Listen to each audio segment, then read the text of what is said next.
choose love over hatred. Pag-ibig, puot, o galit. Sa panahon ngayon, napakadaling magalit. Madaling magtanim ng sama ng loob. Madaling husgahan ang iba. Pero sandali lang. Higit ba nating pinagtutuunan ang puot o galit? O pag-ibig? Ang puot ay parang apoy. Sinisira ang puso at mga relasyon.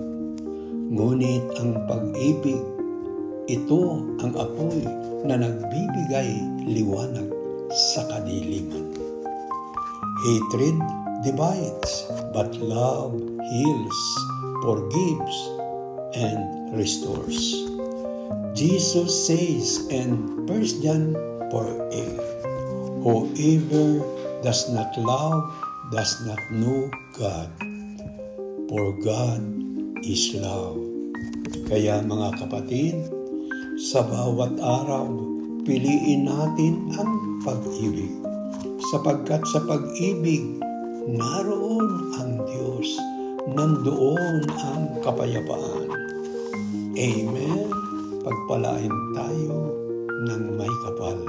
God bless us all.